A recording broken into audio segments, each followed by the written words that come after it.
selamat datang di Beetle Channel, semoga kita bahagia. Jangan lupa subscribe, like, komen dan share agar channel ini semakin berkembang. Terima kasih. Bab 674 ekspresi Markus akhirnya cerah, dan dia melirik Ned sebelum menegurnya dengan bercanda, berhenti main-main. Aku telah memeriksa latar belakang Jasper ini, dia tidak seperti orang luar lainnya. Dia punya cukup nama di Provinsi Tenggara. Belum lagi, dia memang datang ke sini secara legal untuk berinvestasi di tanah kita. Dia terdaftar dengan pejabat di pemerintah kota juga. Dia tidak seperti orang luar lain yang datang ke sini untuk bisnis kecil. Aku harus menjelaskan kepada pemerintah kota jika sesuatu terjadi padanya. Ned mengerucutkan bibirnya dengan jijik. Keluarganya berada di industri gadai, dan perusahaan gadainya saat ini adalah yang terbesar di seluruh kota Reed. Di kota ini, para pengusaha lain cenderung memperlakukan pria kuat ini dengan hormat. Sejauh yang dia ketahui, tidak ada apapun di dunia ini yang tidak bisa diselesaikan oleh tinjunya. Jika hal seperti itu ada, maka parang sudah cukup. Bahkan tulang menjadi lunak saat bersentuhan dengan parang. Aku harus pergi ke pelelangan besok. Setidaknya aku harus mencoba mengetahui bagaimana si Jasper ini. Ikutlah denganku besok Ned. Kartu baru dibagikan saat Markus menutupnya lagi. Royal Flush, aku menang. Terima kasih telah menutup kartu, Tuan Koin. Hahaha, sial. Saat itu pukul 7.50 keesokan paginya ketika Jasper tiba di ruang pertemuan balai kota dengan Julian di belakangnya.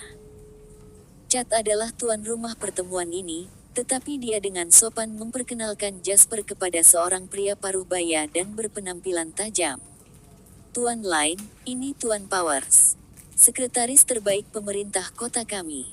Ketika Chad memperkenalkan mereka, Jasper dan Tuan Powers berjabat tangan. Senang bertemu denganmu, Tuan Powers. Tuan Powers tersenyum ramah dan menjawab, senang bertemu denganmu juga, Tuan Lane.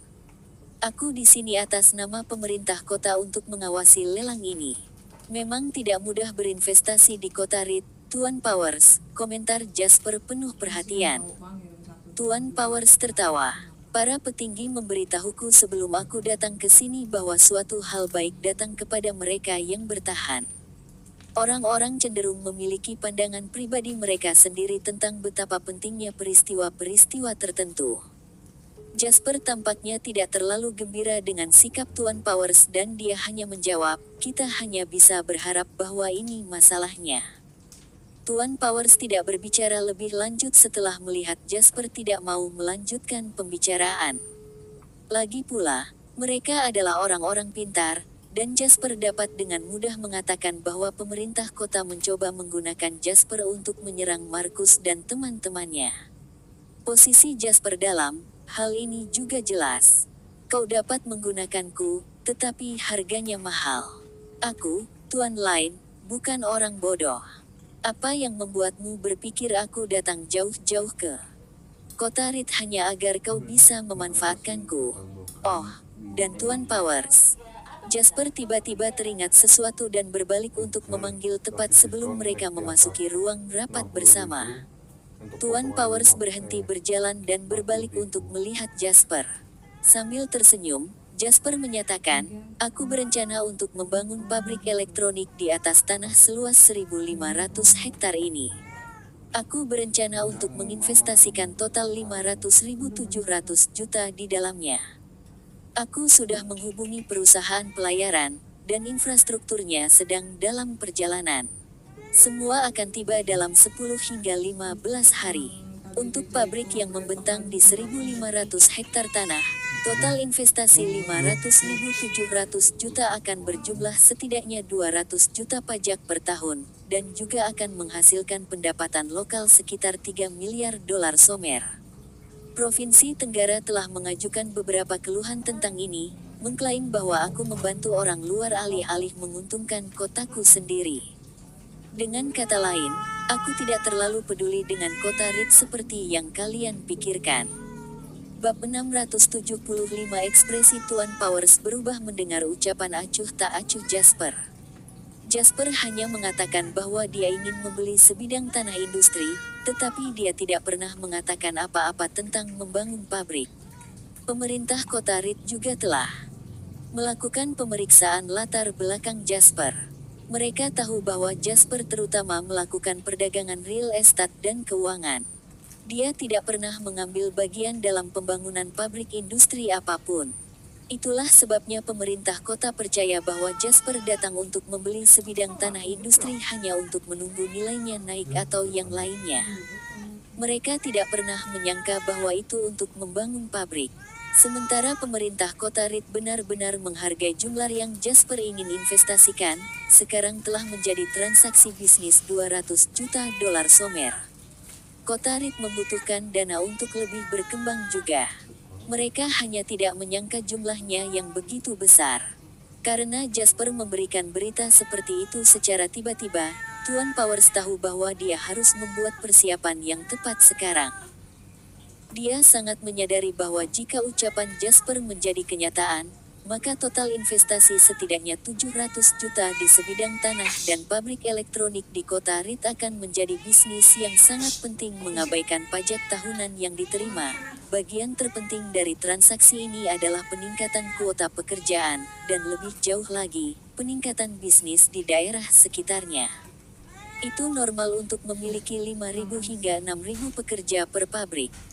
Posisi terbuka untuk 5.000 hingga 6.000 pekerja juga berarti peningkatan eksponensial dalam keuntungan industri makanan dan minuman, transportasi, dan perbelanjaan di sekitar area tersebut. Belum lagi dengan pabrik yang begitu besar, seseorang akan selalu perlu membeli komponen. Itu berarti bahwa perusahaan hulu dan hilir juga akan bergeser lebih dekat ke klien inti mereka untuk mengurangi biaya pengiriman dan produksi. Reaksi berantai yang disebabkan oleh pabrik Jasper akan dengan mudah mengubahnya menjadi bobot penting yang akan sangat mempengaruhi perkembangan kota Reed di masa depan. Tuan Lane, ini adalah sesuatu yang tidak kami ketahui sebelumnya. Tolong tunggu sebentar, aku akan segera melaporkan ini kepada mereka, Tuan Powers berbicara dengan tegas. Jasper melambai padanya sambil tersenyum. Silakan, Tuan Powers. Aku masih mendiskusikannya dengan beberapa kota lain juga, jadi luangkan waktumu. Meskipun tahu bahwa Jasper berusaha menaikkan harga, Tuan Powers tidak punya pilihan lain selain tersenyum. Tidak ada alasan untuk mencari di tempat lain, Tuan Lane, karena kau sudah di sini dan kau menyukai sebidang tanah ini. Beri aku sedikit waktu. Aku berjanji akan memberimu jawaban yang memuaskan. Jasper tersenyum dan melirik ke ruang pertemuan.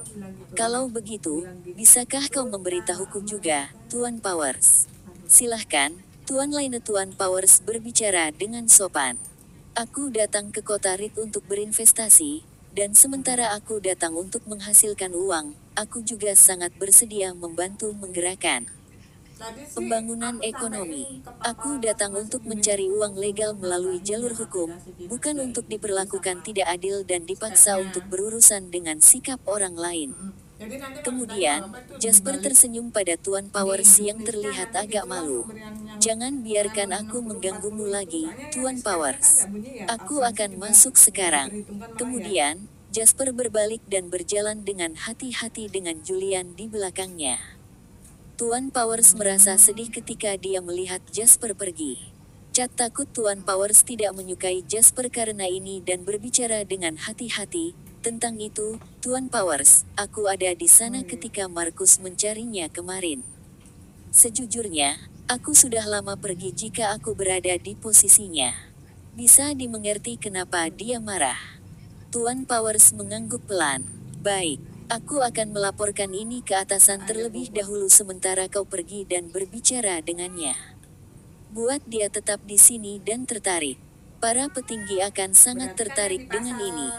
Markus belum tiba ketika Jasper datang, tetapi dua perusahaan real estate lain yang dipanggil demi formalitas telah mengirim perwakilan mereka. Perwakilan ini adalah orang-orang yang saat ini memelototi Jasper. Sejauh yang mereka ketahui, Jasper hanyalah orang luar yang harus diusir Markus dari kota Reed. Dia tidak sepadan dengan waktu mereka untuk bersosialisasi dan berkenalan. Bab 676 Jasper juga acuh tak acuh dan duduk di kursi dengan nama JW Electronics tertulis di belakangnya. Dia menyeruput kopi panas yang dibawa oleh seorang anggota staf. Saat itu, Chad tiba juga. Melihat Chad, Jasper tiba-tiba berbicara, "Tuan Wright, aku dengar kota Reed selalu membuat kerugian setiap tahun sampai kau tiba. Kau berhasil mengubah kerugian itu menjadi keuntungan dan telah menjadi pembayar pajak di sini di kota Reed sekarang, bukan?" Chad melambai padanya dan tersenyum. "Bukan apa-apa, itu hanya pencapaian kecil, tidak sebanding dengan pekerjaan yang telah kau lakukan di usia yang begitu muda, Tuan Lain." Chad bukannya rendah hati, karena memang tidak ada orang lain di negeri ini yang bisa menandingi pencapaian Jasper. Pria itu adalah seorang pengusaha yang menghasilkan puluhan miliar dalam setahun.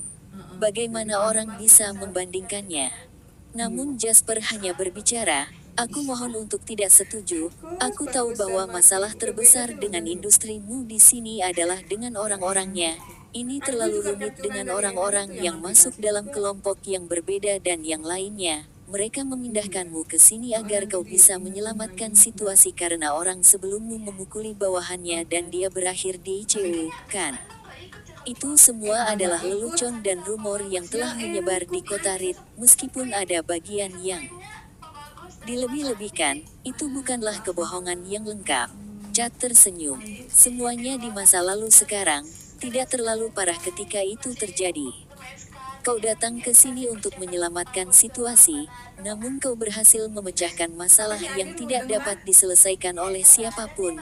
Aku pikir itu berbicara banyak tentang kekuatanmu, Tuan Wright." Akhirnya mendengar nada maksud dalam kata-kata Jasper, Chad mendesak, "Kau tampaknya memiliki niat yang berbeda dalam benakmu, Tuan Lain." Jasper tersenyum. "Perusahaan investasiku membutuhkan direktur sumber daya manusia. Mereka terutama akan bertanggung jawab atas manajemen internal dan sumber daya manusia. Aku pikir kau sangat cocok untuk peran itu, mengingat bagaimana kau berhasil menertibkan bisnis negara yang penuh dengan celah dan mengubah kerugian menjadi keuntungan."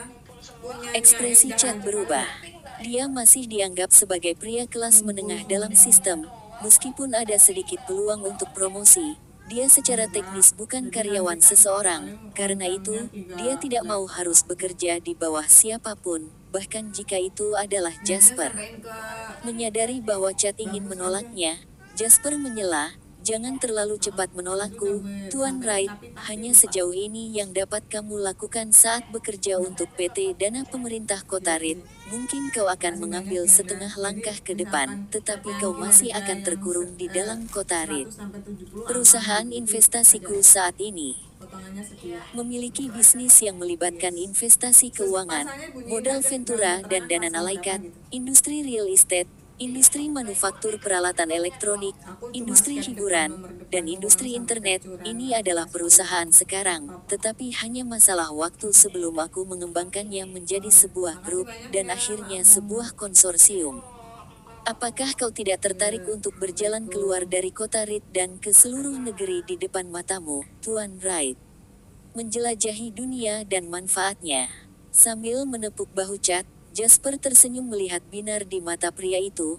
"Mengenai tunjangan dan gaji, itu akan menjadi 10 kali lipat dari apa yang kau dapatkan sekarang setelah kau mulai, bahkan mungkin 100 kali lipat di masa depan. Sebagai anggota pemimpin inti perusahaan, kau bahkan akan menerima dividen opsi.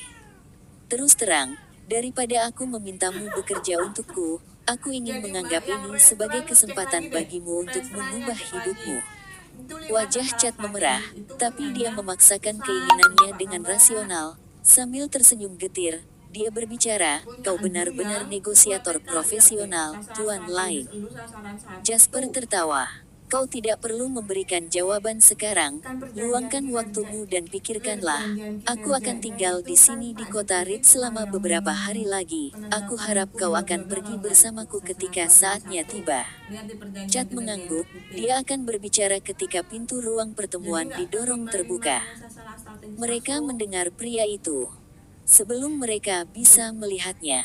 Hahaha, betapa ramainya, apakah orang luar sudah datang? Kita harus menjaga dengan baik seseorang yang mengunjungi kota Reed kita, sayang sekali jika kita membuatnya takut. Bab 677 Markus berjalan dengan angkuhnya ke dalam ruangan dengan seorang pria kecoklatan di sebelahnya yang bernama Ned. Keduanya memasuki ruangan dan mata mereka langsung tertuju pada Jasper. Melihat betapa tenangnya Jasper saat duduk, Markus mencibir dan berjalan ke arahnya. Markus mengangkat tangannya untuk mengetuk meja di depan Jasper saat dia berbicara. Aku dengar kau membayar mahal hanya untuk mengadakan pertemuan penawaran ini denganku, Tuan Lain. Apa ada gunanya untuk ini? Jika aku ingin kau memilikinya, itu akan menjadi milikmu dengan mudah. Tetapi jika aku tidak ingin kau memilikinya, kau dapat menghabiskan uang sebanyak yang kau inginkan dan yang akan kau dapatkan hanyalah sampah. Jasper memandang Markus dan berbicara, "Oh, sekarang aku ingin tahu bagaimana tepatnya kau menganggap 1.500 hektar tanah itu sampah, Tuan Koin." Ned mengejek di sampingnya. Apa kau benar-benar bodoh atau kau hanya berpura-pura bodoh, orang luar? Tanpa Tuan Koin memberi lampu hijau, tidak masalah apakah kau sudah membelinya atau belum. Akan ada orang yang mengganggumu setiap hari dan kau tidak punya pilihan lain selain membiarkannya kosong pada akhirnya. Oh ya, izinkan aku memperkenalkan diri, aku Ned, pemilik pegadaian Ned. Jika kau berpikir bahwa kau tidak tahan lagi dan ingin menggadaikan tanah, aku berjanji akan memberimu harga yang bagus, haha. Ned tinggi dan besar, dan tawanya yang keras bergema di seluruh ruangan dengan memekakkan telinga. Jasper sedikit mengernyitkan alisnya. Bisakah kau tertawa lebih pelan? Kau sedikit berisik. Ned memelototi Jasper dengan sengit. Apa kau baru saja mengatakan bahwa aku berisik? Kau mau mati. Pada saat itu, Juliar yang selama ini berdiri di belakang Jasper, melangkah maju dari posisinya. Terlihat jelas bahwa dia dengan sekuat tenaga akan menahan Ned yang setinggi 190 cm ini, jika dia menunjukkan tanda akan memulai pertarungan. Ned mendengus. Apa ini? Kau pikir karena memiliki pengawal bersamamu, itu membuatmu lebih baik daripada kami semua? Beraninya kau melawanku? Melihat bagaimana adegan itu mulai tidak terkendali, Chad dengan cepat berdiri dan tersenyum meminta maaf. Tuan Atkins, Tuan Koin, harap tenang, bagaimanapun ini adalah ruang pertemuan balai kota, lelang akan segera dimulai, akan terlihat buruk bagi kita semua jika seseorang terluka sekarang. Markus tersenyum acuh tak acuh dan menjawab, "Baik, jadi kau tidak sepenuhnya bodoh, right? Aku akan melepaskannya karena kau memintanya." Kemudian, Markus mengangkat tangannya untuk menunjuk Jasper dan berbicara perlahan, "Kau menginginkan lelang ini, jadi kau tidak perlu menyalahkan siapapun ketika kau menyesalinya nanti. Kau bukan yang pertama melawanku untuk sesuatu di kota Reed. Jadi mari kita lihat siapa yang lebih mampu." Kemudian, Markus menepuk Ned dan berbalik ke kursi yang ditunjuk perwakilan dari PT Dana Pemerintah Kota Reed. Ned menatap Jasper dengan mengancam dan menyeringai suram. Dia menggunakan tangannya dan memberi isyarat mengiris tenggorokannya sebelum dia mengikuti Markus. Setelah semua masalah ini, akhirnya jam 8 pagi. Chad adalah tuan rumah dari acara lelang itu, tapi dia tidak bisa naik panggung karena Tuan Powers belum kembali dari melapor ke atasan. Berita dari Tuan Powers akan menyampaikan sikap yang diambil pemerintah kota dan oleh karena itu, bagaimana lelang itu akan berakhir. Itu sebabnya Chad tidak berani memulai lelang ketika dia masih tidak tahu niat pemerintah kota. Untungnya, Tuan Powers tidak membuatnya menunggu terlalu lama karena dia buru-buru kembali sekitar pukul 8:05. Dia pertama kali menoleh ke arah Chad. "Sudah waktunya, Tuan Wright, silakan mulai lelangnya." Chad tahu bahwa Tuan Powers sedang membiarkannya menangani lelang sehingga dia tidak mendengar percakapan antara Tuan Powers dan Jasper.